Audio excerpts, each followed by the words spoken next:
Hello everyone, welcome to galaxy classes and defence academy rings.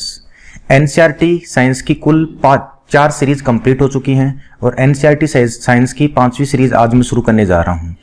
अर्थात इससे पहले कुल मैंने एनसीईआरटी के 4 वीडियो अपलोड कर दिए हैं और सारे ही क्वेश्चंस मैंने एनसीईआरटी से लिए हैं और आज मैं आपके सामने 5वां वीडियो एनसीईआरटी बेस्ड क्वेश्चनों का डाल रहा हूं।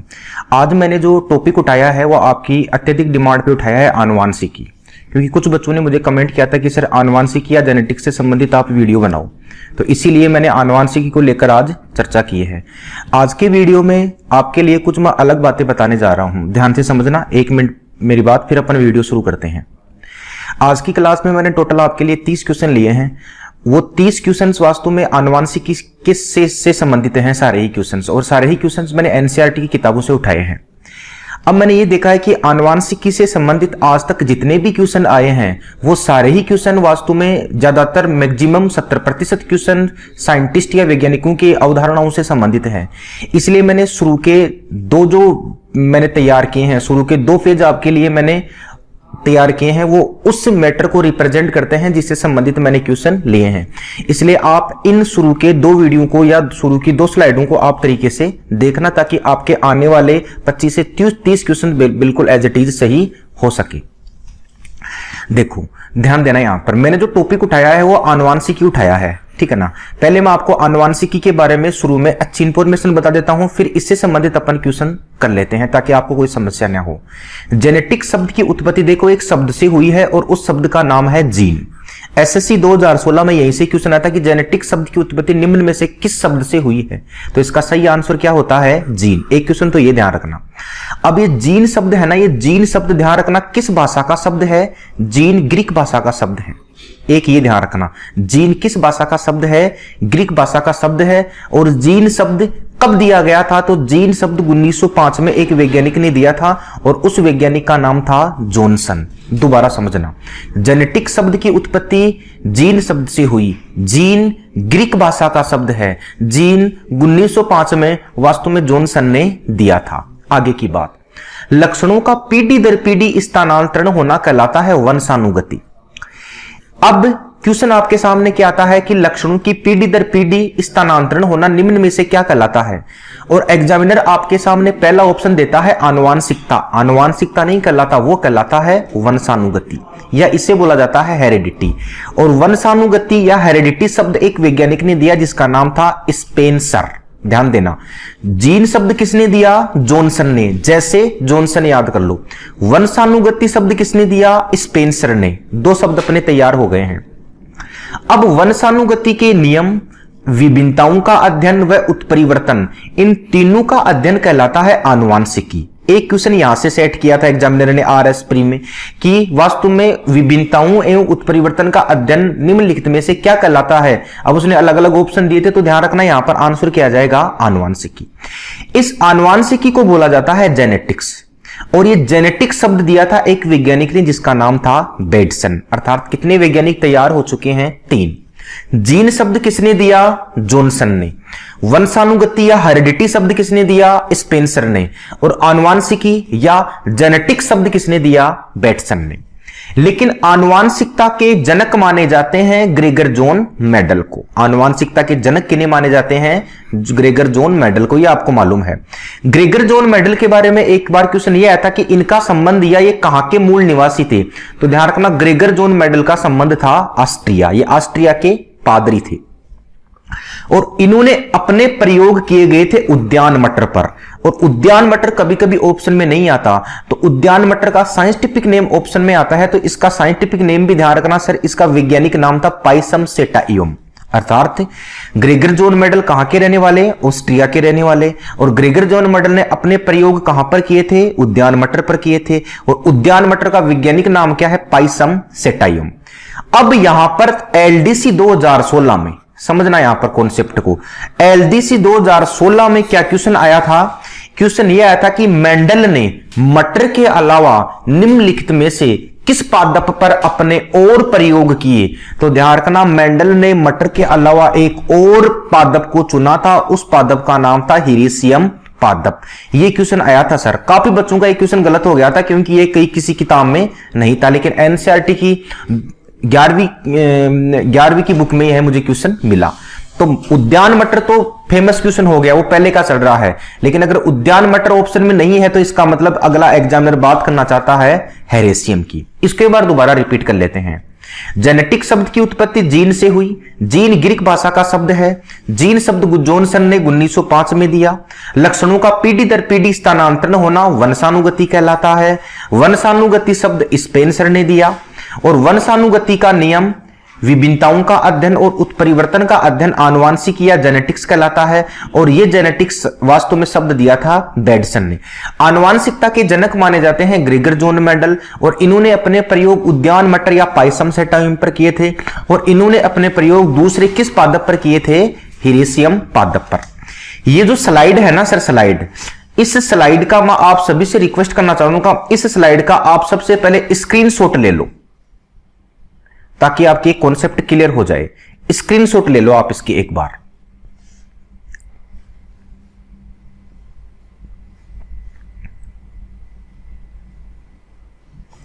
आशा है कि सबने स्क्रीनशॉट ले ली है। इसकी अगली बातचीत देखना आप। अगला है कि विकिरण आनुवांशिकी के जनक कौन माने जाते हैं। देखो फिर साइंटिस्ट का नाम आ गया कि विकिरण आनुवांशिकी के जनक कौन माने जाते हैं। तो ध्यान रखना, विकिरण आनुवांशिकी के जनक माने जाते हैं मूलर। कौन माने जाते हैं? मूलर। एक मिनट सर। अब देखो यहां पर एक क्वेश्चन और आया था कि मेंडल ने तो अपने 3 नियम दिए थे, लेकिन इसी मेंडल ने अपने जो प्रयोग हैं, ध्यान देना इधर, मेंडलवाद की पुनः खोज करने वाले 3 वैज्ञानिक और थे। इनके बारे में भी सर जी 2-3 बार क्वेश्चन आया हुआ है कि मेंडलवाद की पुनः खोज करने वाले कौन कौन से वैज्ञानिक थे। तो उसमें पहले वैज्ञानिक का नाम था हुग्यो डिवरिज, समझ लेना यहां पर। दूसरे वैज्ञानिक का नाम था कार्ल कोरेनशन, और तीसरे वैज्ञानिक का नाम था एरिक वॉन सेनमार्क। ठीक है ना। इन तीनों वैज्ञानिकों ने वास्तव में मेंडलवाद की पुनः खोज की थी। तो मेंडल के आनुवांशिकता के नियम किन वैज्ञानिकों द्वारा दोहराए गए, इस प्रकार से क्वेश्चन पूछा गया था। तो ध्यान रखना कितने वैज्ञानिक थे? 3। एक का नाम था हुग्यो डिवरिज, एक का नाम था कार्ल कोरेनशन, और एक का नाम था एरिक वॉन सेनमार्क। अगली बातचीत देखो। अब एक तो आता है कि कृत्रिम डीएनए का संश्लेषण किसने किया था। तो ध्यान रखना आंसर आएगा कॉर्नबर्ग। बहुत इंपॉर्टेंट क्वेश्चन है ये। लेकिन अगर क्वेश्चन पूछे कि कृत्रिम जीन का संश्लेषण किसने किया था, तब आंसर आएगा यहां पर डॉक्टर हरगोविंद खुराना। कृत्रिम डीएनए का संश्लेषण पूछे तो कॉर्नबर्ग, कृत्रिम जीन का संश्लेषण पूछे तो खुराना। लेकिन अगर एग्जामिनर यह पूछता है कि आनुवांशिकता का गुणसूत्रीय सिद्धांत, और इसी गुणसूत्रीय सिद्धांत को इंग्लिश में बोला जाता है क्रोमोसोमल थ्योरी, बोला कि किसने दी, तो तब आंसर आता है यहां पर बोवेरी व सट्टन। आनुवांशिकता का गुणसूत्रीय सिद्धांत किसने दिया था? बोवेरी व सट्टन। आनुवांशिकता का गुणसूत्रीय सिद्धांत क्या कहता है? आनुवांशिकता का गुणसूत्रीय सिद्धांत यह कहता है कि हर एक आनुवांशिकता पीढ़ी दर पीढ़ी जो बढ़ती है वो गुणसूत्रों के द्वारा ही माता से पुत्रों में या पिता से पुत्रों में जाती है। तो इससे बोला जाता है गुणसूत्रीय सिद्धांत। और ये कितने वैज्ञानिकों ने बताई थी अवधारणा? ये 2 वैज्ञानिकों ने बताई थी। इसमें एक वैज्ञानिक का नाम था बोवेरी और दूसरे वैज्ञानिक का नाम था सट्टन, अर्थात बोवेरी और सट्टन। ध्यान देना। अगली बातचीत देख दो। एक जीन एक परिकल्पना किसने दी? ये खूब बार एग्जाम में क्वेश्चन पूछा जाता है। तो एक जीन एक परिकल्पना भी 2 वैज्ञानिकों के द्वारा दी गई थी। एक था बिडल और एक था टोटम। आनुवांशिकता का गुणसूत्रीय सिद्धांत भी 2 ने दिया, बोवेरी और सट्टन ने। और एक जीन एक परिकल्पना भी 2 ने बताई, बिडल व टोटम। और इन्होंने बोला कि किस पर प्रयोग किए थे? तो इन्होंने सर वास्तव में किस पर प्रयोग किए थे? तो इन्होंने प्रयोग किए थे न्यूरोस्पोरा कवक पर। ध्यान देना, क्वेश्चन ऐसे घुमा फिरा कर एग्जाम में पूछा था कि न्यूरोस्पोरा कवक के द्वारा किस संवेदना को या किस अवधारणा को समझी गई। तो आंसर क्या आता है? एक जीन एक परिकल्पना। अब यहां पर मेंडल साहब के 3 नियम थे। पहला नियम था प्रभाविता का नियम, दूसरा नियम था पृथक्करण का नियम, और तीसरा नियम था स्वतंत्र अपयूहन का नियम। तो मेंडल के कितने नियम थे? तीन नियम, प्रभाविता का नियम, पृथक्करण का नियम तथा स्वतंत्र अपीवन से नियम। मेंडल से संबंधित बेसिक इंफॉर्मेशन तो पूछता ही है, कभी कभी नियमों से भी क्वेश्चन आते हैं। तो इसमें देखो पहला नियम प्रभाविता का नियम और ये पृथक्करण का नियम, ये दोनों आधारित हैं एक संकर संकरण, अर्थात इसमें जो विग्म विकल्पी है ना वो वास्तव में एक संकरण से पनपा था, जबकि स्वतंत्र अपयून का नियम है ये द्विसंकर पर आधारित है, अर्थात एक नियम द्विसंकर संकरण पर आधारित है और मेंडल के दो नियम एक संकर संकरण पर आधारित है। अब मेंडल ने कुछ अनुपात निकाले थे कि जैसे किस प्रकार से रेशियो आया था या किस प्रकार से परिणाम आया था। तो अनुपात दो के ही एनसीईआरटी ने फिक्स कर रखे हैं, ठीक है ना। पृथक्करण के नियम का अनुपात है 1:2:1 और स्वतंत्र अपयून के नियम का अनुपात है 9:3:3:1। ये आपको फिक्स करना है सर। इससे संबंधित मैं तुम्हें इंफॉर्मेशन तो बता दूंगा, लेकिन यहां तक इतना ध्यान रखना कि एक संकर संकरण पर आधारित दो नियम है, प्रभाविता का नियम, पृथक्करण का नियम। द्विसंकर संकरण पर एक नियम आधारित है, स्वतंत्र अपयून का नियम। पृथक्करण के नियम का अनुपात है 1:2:1 और स्वतंत्र अपयून के नियम का अनुपात है 9:3:3:1। इसका भी एक बार मैं इसको साफ कर देता हूं, फिर इसका भी एक बार तुम स्क्रीनशॉट ले लो।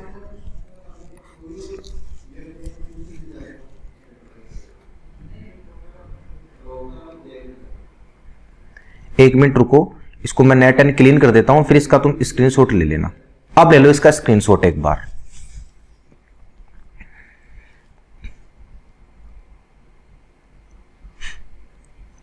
अब ध्यान देना, अब अपना शुरू करते हैं पहला क्वेश्चन। जीव विज्ञान की वह शाखा जिसके अंतर्गत हम उत्तरोत्तर पीढ़ियों में होने वाले विभिन्न लक्षणों की वंशागति, ध्यान रखना वंशागति को इंग्लिश में बोला जाता है हेरिडिटी, वह विभिन्नताओं वेरिएशन का अध्ययन किया जाता है, वह क्या कहलाती है। पहला ऑप्शन है साइटोलॉजी। मैं तुम्हें बता देता हूं कि साइटोलॉजी तो बोला जाता है कोशिका का अध्ययन, या साइटोलॉजी का मतलब होता है कोशिका विज्ञान, ठीक है ना। अगला है मायोलॉजी, जो मांसपेशियों का जो अध्ययन होता है सर, किसका अध्ययन होता है, मांसपेशियों का। तो जो मांसपेशियों का अध्ययन होता है ना वो हो जाएगा मायोलॉजी। तीसरा यहां पर ऑप्शन है अपने सामने, तीसरा ऑप्शन है हिस्टोलॉजी। हिस्टोलॉजी क्या होता है, वास्तव में ऊतकों का अध्ययन होता है, ऊतकों का अध्ययन होता है। तो यहां पर जो ऊतकों का अध्ययन होता है ये क्या कहलाता है, हिस्टोलॉजी। और आनुवांशिकता का जो अध्ययन है या वंशानुगति का अध्ययन है ये क्या कहलाता है, आनुवांशिकी। तो एक ही क्वेश्चन में अपने 4 क्वेश्चन सेट हो गए हैं। कोशिका विज्ञान को बोला जाता है साइटोलॉजी, मांसपेशियों का अध्ययन कहलाता है मायोलॉजी और ऊतकों का अध्ययन कहलाता है हिस्टोलॉजी और वास्तु में वंशानुगति का अध्ययन या विभिन्नताओं का अध्ययन कहलाता है आनुवांशिकी। तो इसका राइट आंसर हो जाएगा डी। अगला क्वेश्चन देखो, निम्न में से कौन सा कथन आनुवांशिकी के संदर्भ में सही नहीं है, अर्थात तो उस कथन को देखना है जो आनुवांशिकता से जिसका संदर्भ नहीं है। पहला ऑप्शन देखना, आनुवांशिकी के जनक ग्रेगर जॉन मेंडल को माना जाता है। बात बिल्कुल सही है, जॉन मेंडल को माना जाता है। मेंडल ने उद्यान मटर पर अपने प्रयोग किए, ये भी बिल्कुल सही है बात, उद्यान मटर पर ही इन्होंने अपने प्रयोग किए थे और उसी उद्यान मटर का साइंटिफिक नाम था पाइसम सेटाइवम। विकिरण आनुवांशिकी के जनक बेटसन को माना जाता है, नहीं सर, विकिरण आनुवांशिकी के जनक बेटसन को नहीं माना जाता, विकिरण आनुवांशिकी के जनक माना जाता है मुलर को। तो इसका राइट आंसर हो जाएगा सी। डी ऑप्शन पर अपन और एक बार चर्चा करते हैं। मेंडल के प्रयोगों के निष्कर्षण को ब्रून सोसाइटी ऑफ नेचुरल हिस्ट्री, ये ध्यान रखना एक शोध पत्र था और मेंडल के जो तीनों नियमों का जो प्रतिचट्टा तैयार किया गया था या जो शोध पत्र तैयार किया गया था ना उसे बोला जाता है ब्रून सोसाइटी ऑफ नेचुरल हिस्ट्री, शोध पत्र के तौर पर प्रस्तुत किया। और इसमें इसके टोटल 7 वर्षों तक इसने जो निष्कर्ष निकाला था, तो 7 वर्षों तक जो निष्कर्ष निकाला ना उस निष्कर्षों का समावेश मेंडल साहब के इसी ब्रून सोसाइटी ऑफ नेचुरल हिस्ट्री में मिलता है। तो ध्यान देना यहां पर विकिरण आनुवांशिकी के जनक कौन है, मुलर। तो ये इसका राइट आंसर हो जाएगा क्योंकि इस कथन का संबंध वास्तव में आनुवांशिकता से नहीं है। अगला क्वेश्चन, मेंडल ने अपने प्रयोग किस पर किए, मीठे मटर पर नहीं, जंगली मटर पर नहीं, किस पर प्रयोग किए थे, उद्यान मटर। और इसी उद्यान मटर को मैंने तुम्हें बताया कि विज्ञान में इसे क्या बोला जाता है, तो इसी उद्यान मटर को वैज्ञानिक भाषा में बोला जाता है पाइसम सेटाइवम। ध्यान देना, पाइसम से टाइम। तो इसका राइट आंसर हो जाएगा सी। कमेंट करते रहो तुम, कोई भी समस्या हो वो भी तुम कमेंट में डाल देना, मैं उसका सॉल्यूशन डाल दूंगा। मेंडल ने, ये बहुत इंपॉर्टेंट क्वेश्चन है, बहुत इंपॉर्टेंट क्वेश्चन है, और यही क्वेश्चन एलडीसी 2016 में आया हुआ क्वेश्चन है, ठीक है ना। क्वेश्चन क्या कह रहा है देखो, मेंडल ने मटर के अलावा एक और किस पादप पर अपने प्रयोग किए थे? तो मेंडल ने मटर के अलावा एक और किस पादप पर अपने प्रयोग किए थे? हिरेसियम पादप पर। मेंडल ने एक तो किस पर प्रयोग किए? मटर पर, और दूसरे पादप कौन सा था? हिरेसियम पादप। इंपॉर्टेंट क्वेश्चन है, ध्यान दीजिएगा इधर। मेंडल के कार्यों की पुनः खोज वर्ष 1900 में की गई, ध्यान देना। मेंडल के कार्यों की पुनः खोज वर्ष 1900 में की गई। निम्न में से कौन सा वैज्ञानिक उस खोज में शामिल नहीं था? उस खोज में शामिल आपको मालूम है, अभी मैंने तुम्हें एक स्लाइड से बताया कि उस खोज में कितने वैज्ञानिक शामिल थे? 3 वैज्ञानिक। बताओ कितने वैज्ञानिक शामिल थे? 3 वैज्ञानिक। एक बार मैं तुम्हें बता देता हूं कि वास्तव में उस शोध में कितने वैज्ञानिक शामिल थे। 3 वैज्ञानिक शामिल थे। उन 3 वैज्ञानिकों में एक था हुग्यो डिवरीज, एक था कार्ल कोरेंसन और एक था वॉन शेरमाक। ये तीनों तो उसमें शामिल थे। तो इसका राइट आंसर क्या हो जाएगा? डी। वास्तव में स्पेंसर मेंडलवाद की पुनः खोज में शामिल नहीं था। तो मुझे बताओ फिर स्पेंसर वास्तव में किसके लिए जाना जाता है? तो मैंने अभी आपको एक शब्द बताया और उस शब्द का नाम क्या था? वंशानुगति। ध्यान से समझना, वंशानुगति को ही क्या बोला जाता है? हेरिडिटी। वंशानुगति को क्या बोला जाता है? हेरिडिटी। तो ये वंशानुगति शब्द या हेरिडिटी शब्द निम्नलिखित में से किसने दिया था? स्पेंसर ने। लेकिन इसका संबंध मेंडल के कार्यों के पुनः खोज से नहीं है। अर्थात 3 वैज्ञानिक जिन्होंने मेंडल के कार्यों की पुनः खोज की, एक का नाम था हुग्यो डिवरीज, ठीक है ना, एक का नाम था कार्ल कोरेंसन और एक का नाम था वॉन शेरमार्क। हुग्यो डिवरीज इंपॉर्टेंट है। क्यों इंपॉर्टेंट है? क्योंकि इसी हुग्यो डिवरीज ने एक सिद्धांत और दिया था जीन से संबंधित, और इस सिद्धांत को बोला जाता है उत्परिवर्तन का सिद्धांत। कभी कभी एग्जाम में तो सीधा सीधा ही पहुंच लेता है कि उत्परिवर्तन का सिद्धांत निम्न में से किस वैज्ञानिक ने दिया था? तो वास्तव में किसने दिया था? हुग्यो डिवरीज ने दिया था। तो हुग्यो डिवरीज से संबंधित ये 2 तथ्य आपको याद करने हैं। अगला क्वेश्चन देखो, मेंडल के वंशानुगति या आनुवांशिकता के नियमों के अंतर्गत 3 नियम आते हैं। निम्न में से कौन सा एक नियम आनुवांशिकता के नियमों में शामिल नहीं है?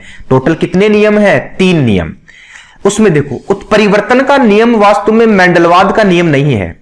उसमें 3 नियम थे। एक नियम था प्रभाविता का नियम, एक नियम था वास्तव में पृथक्करण का नियम, एक नियम था स्वतंत्र अपव्ययन का नियम। तो इसका राइट आंसर क्या हो जाएगा? उत्परिवर्तन का नियम।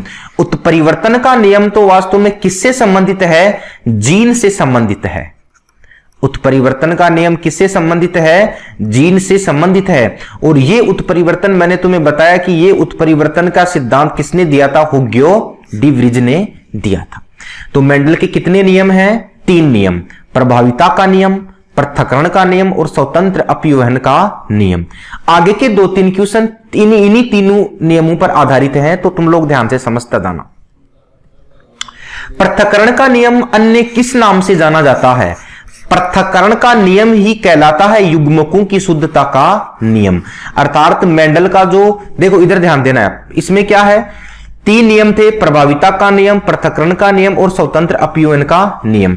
बाकी के 2 जो नियम थे, पहला और तीसरा, उसका कोई उपनाम नहीं माना जाता। लेकिन मेंडल का पृथक्करण का नियम युग्मकों की शुद्धता का नियम भी कहलाता है। तो पृथक्करण का नियम अन्य किस नाम से जाना जाता है? युग्मकों की शुद्धता का नियम। अगला क्वेश्चन देखो, मेंडल का कौन सा नियम एक संकर संकरण के परिणामों पर आधारित नहीं है? एक संकर संकरण के परिणामों पर 2 नियम आधारित हैं। कितने नियम आधारित हैं? 2 नियम आधारित हैं। तो आपको मालूम है कि 2 नियम कौन कौन से आधारित हैं? एक तो प्रभाविता का नियम और एक पृथक्करण का नियम। लेकिन स्वतंत्र अपव्ययन का नियम एक संकर संकरण पर आधारित नहीं है। यह तो वास्तव में द्विसंकर संकरण पर आधारित है। ये फिक्स करने वाली बात है कि एक संकर संकरण पर आधारित 2 नियम हैं, प्रभाविता का नियम और पृथक्करण का नियम, जबकि द्विसंकर संकरण पर एक ही नियम आधारित है जिसका नाम है स्वतंत्र अपव्ययन का नियम। अगला क्वेश्चन देखो, मेंडल का स्वतंत्र अपव्ययन का नियम डैश के अवलोकनों पर आधारित है। तो स्वतंत्र अपीवन का नियम किस पर आधारित है? द्विसंकर संकरण पर। तो यहां पर इसका राइट आंसर हो जाएगा द्विसंकर संकरण। एकल संकरण पर कितने हैं? 2 हैं। और द्विसंकरण पर कितना है? 1। द्विसंकरण वाला कौन सा है? स्वतंत्र अपीवन का नियम। मेंडल का स्वतंत्र अपीवन का सिद्धांत अस्टोटमेंट निम्नलिखित में से किस अनुपात के आधार पर सिद्ध किया गया? आपको मैंने बताया था कि स्वतंत्र अपीवन के नियम का अनुपात है 9:3:3:1। इस प्रकार से हो जाएगा, ये यहां से कट जाएगा। ये जो है ना 1:2:1, ये वास्तव में मुझे बताओ ये किस नियम पर आधारित है या यह किस नियम की देन है? तो इधर ध्यान देना, प्रभावित ये किस नियम पर आधारित है? तो मुझे देखो, स्वतंत्र अपीवन का नियम तो कौन सा हो गया? 9:3:1, ठीक है ना। और ये जो है ना, ये कौन सा नियम हो जाएगा? पृथक्करण का नियम। ये किसका परिणाम हो जाएगा? पृथक्करण का नियम। अगला देखो, लक्षणों का पीढ़ी दर पीढ़ी स्थानांतरण होना क्या कहलाता है? ए ऑप्शन है वंशानुगति, बी ऑप्शन है आनुवांशिकता, सी ऑप्शन है उत्परिवर्तन और डी ऑप्शन है आनुवांशिक विभिन्नताएं। लक्षणों का पीढ़ी दर पीढ़ी स्थानांतरण होना कहलाता है वंशानुगति, और इसी वंशानुगति को इंग्लिश में बोला जाता है या साइंस में बोला जाता है मेरे दोस्तों हेरिडिटी। और ये वंशानुगति या हेरिडिटी जो शब्द है, ये हेरिडिटी या ये वंशानुगति जो शब्द है ना, ये कब, ये किसने दिया था? स्पेंसर ने दिया था, ठीक है ना। किसने दिया था? स्पेंसर ने दिया था। कई बार क्वेश्चन आता है कि हेरिडिटी या वंशानुगति शब्द किसने दिया? स्पेंसर ने। आज के सारे ही क्वेश्चन शुरू के जो 2 मैंने प्लेटफॉर्म तुम्हें बताए हैं उन पे आधारित हैं। उनको एक बार तुम बढ़िया तरीके से रीड कर लोगे तो वास्तव में इन आनुवांशिकता से संबंधित तुम्हारा कोई भी क्वेश्चन गलत नहीं होगा। अगला देखो, निम्न में से कौन सा कथन असत्य है? जीन आनुवांशिकी की इकाई है। बिल्कुल सही है। कोशिका में पाया जाने वाला आनुवांशिक पदार्थ डीएनए है। यह भी सही है। मेंडल ने आनुवांशिकता के नियमों को जंगली मटर द्वारा समझी। नहीं सर, मेंडल ने आनुवांशिकता के नियमों को जंगली मटर से नहीं समझे थे। इसने जिस मटर के द्वारा आनुवांशिकता को समझा था उसका नाम था उद्यान मटर। तो इसका राइट आंसर हो जाएगा सी।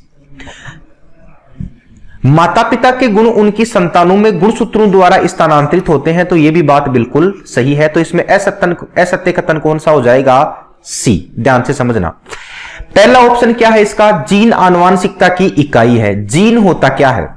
डीएनए का वह छोटे से छोटा खंड जो एक पीढ़ी से दूसरे पीढ़ी में स्थानांतरित होता है वही वास्तव में जीन कहलाता है। अर्थात जीन केवल और केवल डीएनए से बना होता है। कई बार क्वेश्चन ये भी आता है कि जीन किससे बना होता है? डीएनए और आरएनए से, डीएनए और गुणसूत्रों से, केवल डीएनए से। तो केवल डीएनए से निर्मित होता है। और आरएनए और डीएनए दोनों में अगर देखा जाए तो आनुवांशिक पदार्थ केवल और केवल कौन है? डीएनए है। आरएनए कोई आनुवांशिक पदार्थ नहीं होता। तो इसका राइट आंसर हो जाएगा सी। तुम वीडियो को ध्यान से देखा करो। मैं वास्तव में तुम्हें 25 से 30 क्वेश्चन सोल्व कराता हूं, लेकिन उसमें तुम्हारी इतनी कॉन्सेप्ट क्लियर कर देता हूं कि उस चैप्टर से संबंधित तुम्हारा कोई भी क्वेश्चन कभी भी गलत नहीं होगा। अब देखो ना, इसमें कई क्वेश्चन क्लियर हो गए। पहला ऑप्शन तुम्हें सीधा सीधा ये पूछ लेता है, बताओ आनुवांशिकता की इकाई क्या है? तो तुम्हारा आंसर होना चाहिए जीन। बताओ कोशिका में पाए जाने वाला आनुवांशिक पदार्थ कौन है? डीएनए। बताओ माता पिता के गुणों उनकी संतानों में स्थानांतरित किस इकाई के जरिए होते हैं? तो तुम्हारा आंसर होना चाहिए गुणसूत्र। तो एक में ही 4 क्वेश्चन बन रहे हैं, इसलिए मैं क्वेश्चन बनाता 25 से 30 ही हूं, लेकिन उनमें लगभग तुम्हारे 100 से 125 क्वेश्चन मैं कवर करवा देता हूं। इसलिए वीडियो को तुम ध्यान से देखा करो। अगला देखो, किस कारण एक माता पिता की सभी संतानें एक समान नहीं होती? इसके 2 कारण होते हैं एक माता पिता की सभी संतानें एक समान नहीं होने की। एक तो कारण होता है आनुवांशिक विभिन्नता और एक कारण होता है वातावरण की विभिन्नता। इन दोनों ही कारणों से वास्तव में माता पिता की सभी संतानें एक समान नहीं होती। ध्यान रखना, आनुवांशिक विभिन्नता के साथ साथ वातावरण की विभिन्नताएं भी एक महत्वपूर्ण योगदान रखती है। किसमें योगदान रखती है? माता पिता की संतानें एक समान नहीं होने में। अगला देखो, असंगत का चयन करो। ध्यान देना इधर। पहला है, इसमें देखो थोड़ी सी बातें मिस होगी, जीन शब्द। दूसरा है जेनेटिक शब्द। तीसरा है हेरिडिटी शब्द। और चौथा है जीनोटाइप शब्द। तुम मुझे बताओ, जीन शब्द जॉनसन ने दिया 1909 में, सही है। जेनेटिक शब्द बैटसन ने दिया 1905 में, सही है। हेरेडिटी शब्द मेंडल ने 1863 में, नहीं, हेरेडिटी शब्द इसने नहीं दिया। हेरेडिटी शब्द तो मैंने तुम्हें बताया था किसने दिया था, स्पेंसर ने। 2-3 बार क्वेश्चन रिपीट हो दिया है, किसने दिया था, स्पेंसर ने दिया था। तो इसका राइट आंसर क्या हो जाएगा, सी। और ध्यान रखना, जीनोटाइप शब्द भी वास्तव में जॉनसन ने दिया था। अर्थात जॉनसन से संबंधित तुम 3 चीज ध्यान रख लेना। जॉनसन से संबंधित, जॉनसन ने ही तो कौन सा शब्द दिया था, जीन शब्द दिया था। जॉनसन ने ही कौन सा शब्द दिया था, जीनोटाइप शब्द दिया था। और जॉनसन ने ही एक और शब्द दिया था जिसको बोला जाता है फिनोटाइप। तो जीनोटाइप और फिनोटाइप ये दोनों शब्द भी किसने दिए थे, जॉनसन ने ही दिए थे। तो जॉनसन ने टोटल 3 शब्द दिए थे, लेकिन ज्यादातर यही पूछता है कि जीन शब्द किसने दिया था, जॉनसन ने। और तीनों की डेट भी ध्यान रखना, एक ही याद आएगी आपको, एनसीईआरटी में एक ही दे रखी 1909। अगला क्वेश्चन देखो, डीएनए का डबल हेलिक्स मॉडल निम्न में से किन वैज्ञानिकों ने दिया। तुम मुझे बताओ, डीएनए का डबल हेलिक्स मॉडल किसने दिया, कमेंट करके फटाफट कमेंट करो। पहला ऑप्शन है वाटसन एवं क्रिक, दूसरा ऑप्शन है बिडल एवं टोटम, तीसरा ऑप्शन है विल्किंस और फ्रैंकलिन, और चौथा ऑप्शन है हरगोविंद खुराना और मॉर्गन। डीएनए का डबल हेलिक्स मॉडल किसने दिया।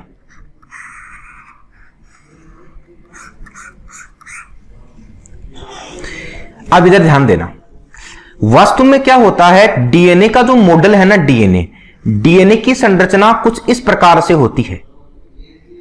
डीएनए की संरचना कुछ इस प्रकार से होती है, और डीएनए का यही मॉडल कहलाता है द्विकुंडलित मॉडल। डीएनए का यही मॉडल कहलाता है द्विकुंडलित मॉडल, और इसी द्विकुंडलित मॉडल को बोला जाता है डबल हेलिक्स मॉडल। बहुत इंपॉर्टेंट चीज मैं तुम्हें बता रहा हूं, डबल हेलिक्स मॉडल। इसी मॉडल को क्या बोला जाता है, डबल हेलिक्स मॉडल।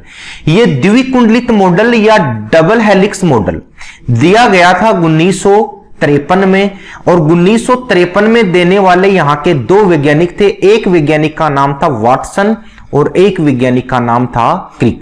अर्थात अगर तुम्हें डीएनए का द्विकुंडलित मॉडल पूछे तो भी वही बात है, अगर तुम्हें डीएनए का डबल हेलिक्स मॉडल पूछे तो वही बात है। तो कब दिए गए थे, 1953 में दिए गए थे, और वास्तव में किस वैज्ञानिक ने दिए थे, वाटसन और क्रिक ने दिए थे। बहुत इंपॉर्टेंट क्वेश्चन है, तो इसका राइट आंसर हो जाएगा ए।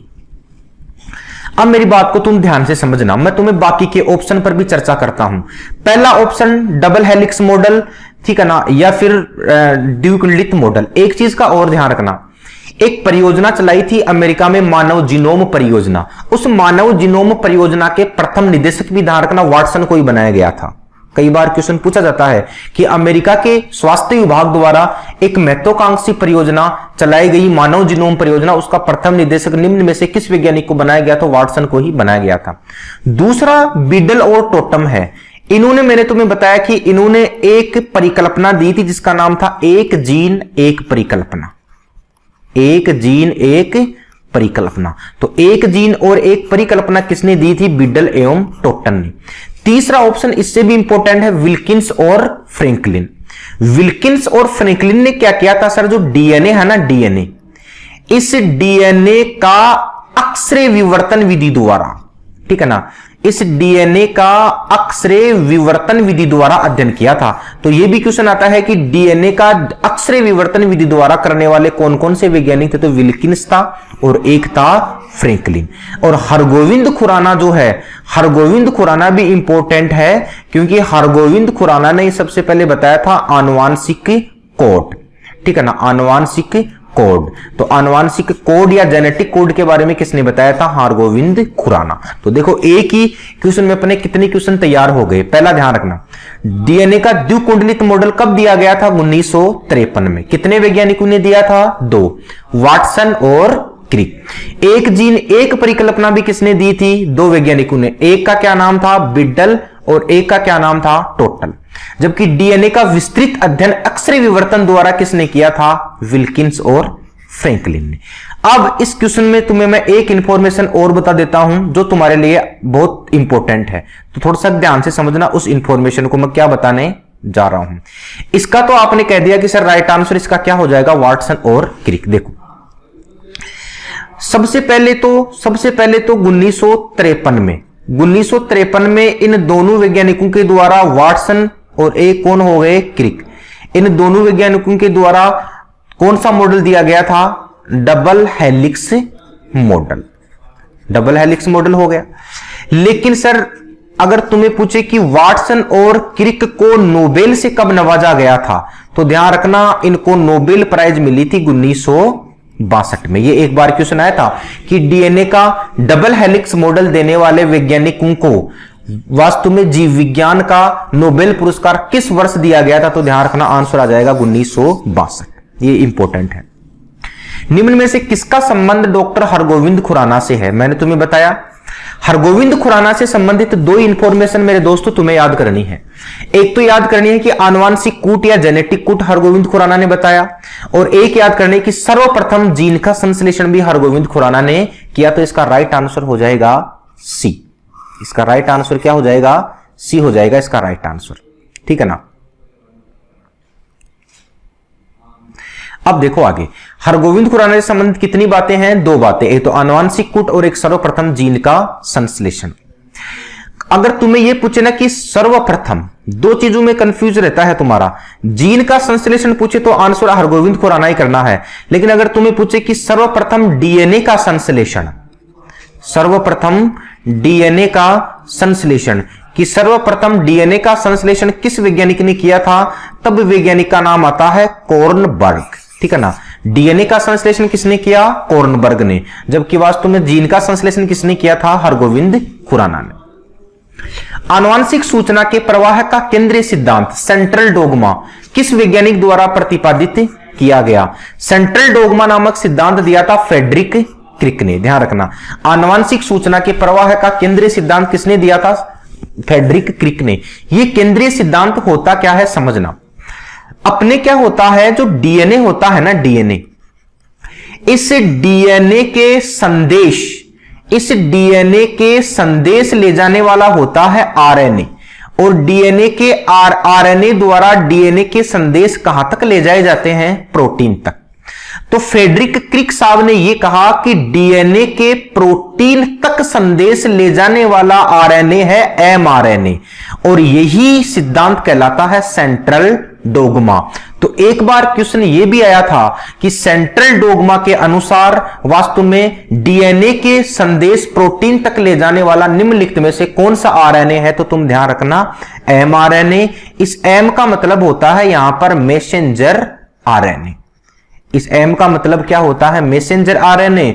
और इस मैसेंजर को जब हमने हिंदी में देखा ना दोस्तों, तो इसका हिंदी में क्या हो जाएगा, संदेशवाहक आरएनए। ये मैंने कड़ी तुम्हें इसलिए बताई है प्रोसेस, क्योंकि कभी कभी प्रोसेस भी पूछ लेता है। तो इसमें ध्यान रखना, डीएनए से एमआरएनए, एमआरएनए से प्रोटीन, ये जो कड़ी जुड़ती है ना, ये वास्तव में आनुवांशिक सूचना के प्रवाह का केंद्रीय सिद्धांत या सेंट्रल डोगमा बनता है। अगला क्वेश्चन देखो, आनुवांशिकता का गुणसूत्रीय सिद्धांत किसके द्वारा प्रतिपादित किया गया था? आनुवांशिकता का गुणसूत्रीय सिद्धांत देखो, जॉन मथाई और हरगोविंद खुराना नहीं, इन्होंने तो अपने देखे आए हैं। दोनों ने किसके बारे में बताया था, आनुवांशिक कूट के बारे में, तो ये तो वैसे ऑप्शन कट जाएगा। बिड्डल और टोटम, इन्होंने आपको मालूम है अभी अपन पढ़ के आए हैं एक परियोजना, एक जीन एक परिकल्पना। बिड्डल और टोटम ने, तो ये भी हट गया। तीसरा ऑप्शन है अपना बोवेरी और सट्टन, तो इसका राइट आंसर हो जाएगा बोवेरी और सट्टन। आनुवांशिकता का गुणसूत्रीय सिद्धांत किसने दिया था, बोवेरी और सट्टन ने। अपने जो शुरू में रीड की थी, दो पेज अपने जो रीड किए थे ना, वो दोनों पेजों में मैंने सारी इंफॉर्मेशन डाल रखी है। अगला देखो, निम्न में से कौन सा कथन जीन के संदर्भ में सही नहीं है? तुम कमेंट करके इसके आंसर बताना। निम्न में से कौन सा कथन जीन के संदर्भ में सही नहीं है, फटाफट बताओ।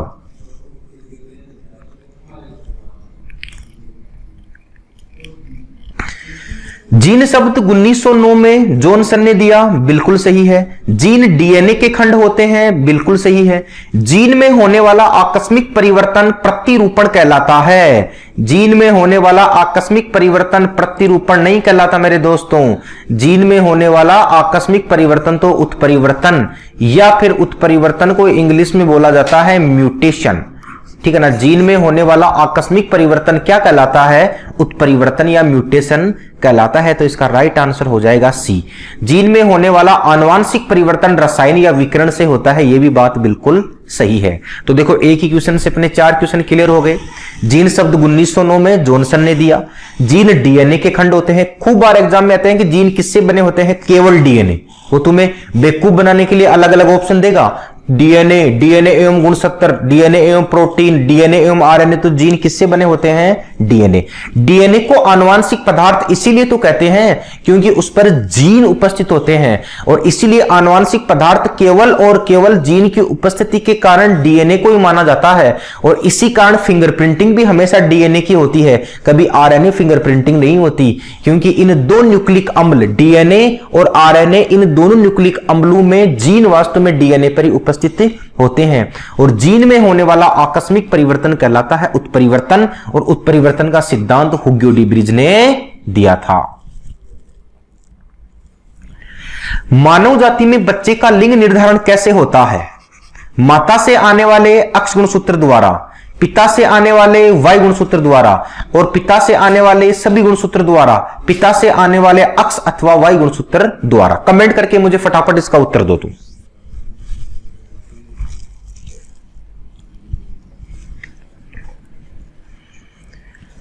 कमेंट करो फटाफट, बिल्कुल ध्यान से उत्तर देना।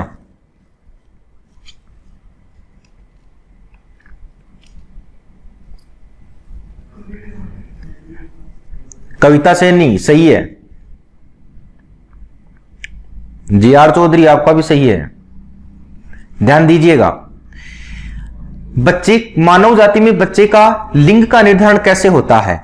बच्चे का लिंग का निर्धारण होता है पिता से आने वाले अक्ष अथवा वाई गुणसूत्र द्वारा। अगर यहां पर अक्ष गुणसूत्र आया है पिता से, तो इसका मतलब उपयुक्त गर्भावधि के बाद जन्मने वाली कौन रहेगी? पुत्री होगी। जन्मने वाली कौन रहेगी? पुत्री होगी। और अगर वाई गुणसूत्र अगर यहां पर आया है, तो उपयुक्त गर्भावधि के बाद जन्मने वाला कौन होगा? पुत्र होगा। अर्थात लिंग निर्धारण के लिए कौन जिम्मेदार है? पिता जिम्मेदार है, माता कभी भी लिंग निर्धारण के लिए जिम्मेदार नहीं है। देखो इसको तुम यूं समझना, वास्तव में जैसे महिलाओं की जो गर्भावधि है, वो महिलाओं की गर्भावधि कितने दिन होती है? 270 दिन होती है। 270 दिन के बाद में वास्तव में बेटे का जन्म होगा या बेटी का जन्म होगा, यह निर्भर करता है कि शुक्राणु और अंडाणुओं की मुलाकात किस अवस्था में हुई है। अगर मुलाकात के समय अक्ष वाई का कॉम्बिनेशन है, तो जन्मने वाला पुत्र होगा।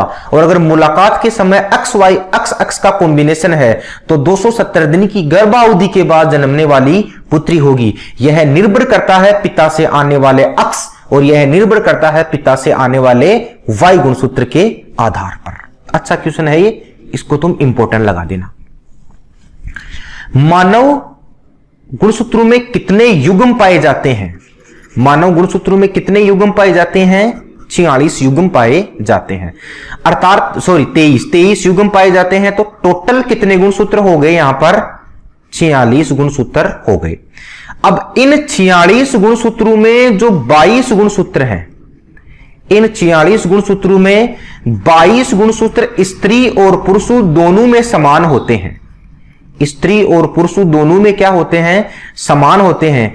इसीलिए इन 22 गुणसूत्रों को बोला जाता है ऑटोसोम। ध्यान रखना, खूब बार एग्जाम में पूछा जाता है। जो 22 जोड़े गुणसूत्र होते हैं ना 46 में से, ठीक है ना, 22 जोड़े सब में क्या होते हैं? समान। इनको बोला जाता है ऑटोसोम। इन्हीं का एक और नाम है, इनका दूसरा नाम है हिस्ट्रोसोम। एक नाम है ऑटोसोम, एक नाम है हिस्ट्रोसोम, और एक इनका नाम है एलिंग गुणसूत्र। ठीक है ना, सॉरी हिस्ट्रोसोम नहीं आएगा यहां पर, ऑटोसोम आ गया, एलिंग गुणसूत्र आ गया, और एक इनका नाम है कायिक गुणसूत्र, और एक इनका नाम है देहिक गुणसूत्र। ये सब नाम इंपॉर्टेंट है। और यहां पर ये 22 जोड़ों के अलावा जो 23वां जोड़ा है, कौन सा जोड़ा है? 23वां जोड़ा। ये पुरुष और स्त्रियों में यह 23वां जोड़ा ही क्या होता है? असमान होता है।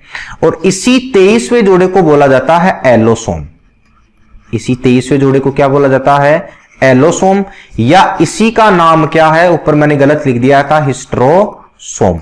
या तो एलोसोम आ जाएगा या हिस्ट्रोसोम आ जाएगा, और या इसी का नाम मेरे दोस्तों आ जाएगा लिंग गुणसूत्र। ध्यान रखना। तो लिंग गुणसूत्र किस जोड़े को कहते हैं? 23वें जोड़े को कहते हैं। तो मानव में टोटल कितने गुणसूत्र हैं? 46। या कितने जोड़े हैं? 23 जोड़े। 23 में से 22 जोड़े सब में क्या होते हैं? समान होते हैं। और 23वां जोड़ा सब में क्या होता है? असमान होता है। गुणसूत्रों की आकृति, ये बहुत इंपॉर्टेंट क्वेश्चन है, अच्छा क्वेश्चन है। गुणसूत्रों की आकृति का अच्छी तरीके से अध्ययन किससे किया जाता है? कोशिका विभाजन की अलग अलग अवस्थाएं होती हैं, लेकिन मध्य अवस्था ऐसी होती है जिसमें अपन स्पष्ट तरीके से गुणसूत्रों को देख सकते हैं। तो अगर हमें गुणसूत्रों की आकृति का अध्ययन करना है तो अपने को कोशिका विभाजन की किस अवस्था में जाना पड़ेगा? मध्य अवस्था में जाना पड़ेगा, क्योंकि मध्य अवस्था में गुणसूत्रों को आसानी से अपन देख सकते हैं। डीएनए की संरचना में द्विकुंडलित मॉडल हेतु अक्षय विवर्तन के आंकड़े किसने दिए थे? ये इंपॉर्टेंट क्वेश्चन है। अक्षय विवर्तन के आंकड़े पूछे हैं, इसने वास्तव में द्विकुंडलित मॉडल नहीं पूछा है। तुम मुझे बताओ, अभी मैंने तुम्हें पहले बताया था कि अक्षय विवर्तन के आंकड़े किसने दिए थे? अक्षय विवर्तन के आंकड़े देने वाले दो वैज्ञानिक थे। एक वैज्ञानिक का नाम था विल्किंस और एक वैज्ञानिक का नाम था फ्रैंकलिन। ठीक है ना। डीएनए का द्विकुंडलित मॉडल तो इन्होंने तो दिया था, डीएनए का द्विकुंडलित मॉडल। वाटसन और क्रिक हो गए दोनों। डीएनए का द्विकुंडलित मॉडल, तो डीएनए का द्विकुंडलित मॉडल देने वाले तो ये थे दो, जेम्स वाटसन और फ्रांसिस क्रिक। लेकिन अक्षय विवर्तन के आंकड़े प्रस्तुत किए थे विल्किंस ने और फ्रैंकलिन ने। ध्यान देना, 1962 में जो नोबेल पुरस्कार मिला था ना, उससे संबंधित मैं तुम्हें एक चीज और बता देता हूं। 1962 में नोबेल प्राइज कितने वैज्ञानिकों को मिला था? 3 वैज्ञानिकों। 3 वैज्ञानिकों। 1962 में नोबेल पुरस्कार मिलने वाला पहला वैज्ञानिक था वाटसन, और 1962 में नोबेल पुरस्कार प्राप्त करने वाले दूसरे वैज्ञानिक थे क्रिक, और तीसरे वैज्ञानिक का नाम था विल्किंस। तो बताओ किसको नोबेल पुरस्कार से वंचित किया गया था? फ्रैंकलिन को, क्योंकि रोजलिन फ्रैंकलिन की मेरे दोस्तों 1958 में संयोगवश क्या हो गई थी? मृत्यु हो गई थी।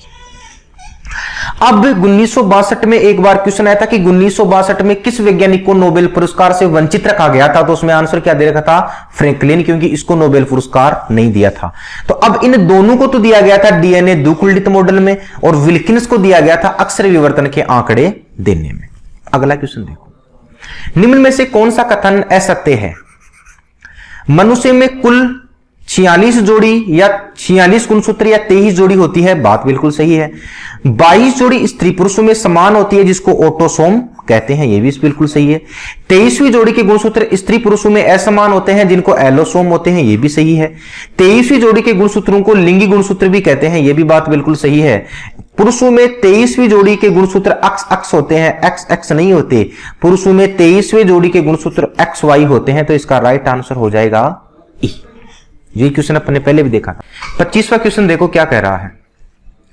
जीन के क्लोन के संदर्भ में निम्नलिखित में से कौन सा कथन सही है? एग्जामिनर ने किस तथ्य को लेकर बात की है? क्लोन को लेकर बात की है। मैं तुम्हें बता देता हूं कि जो क्लोन है ना, क्लोन, ये इस क्लोनिंग वास्तव में ध्यान रखना अलैंगिक प्रजनन की विधि है। क्लोनिंग वास्तव में अलैंगिक प्रजनन की विधि है, पहली चीज का ये ध्यान रखना। अब ये लैंगिक और अलैंगिक प्रजनन होते क्या है, थोड़ा सा इसको डिटेल से तुम समझ लेना, मेरी बातों को तुम ध्यान से समझना। विवाह के दौरान या विवाह के उपलक्ष्य में जो भी प्रजनन होता है वो वास्तव में लैंगिक प्रजनन है, लेकिन और जो भी बच्चे का जन्म होता है विवाह के दौरान, वो विवाह के बाद में या उपयुक्त गर्भावधि के बाद में वो वास्तव में लैंगिक प्रजनन होता है। लेकिन लैंगिक प्रजनन के अलावा अगर वास्तु में बच्चे का जन्म किया जा रहा है तो वही विधि कहलाती है क्लोन।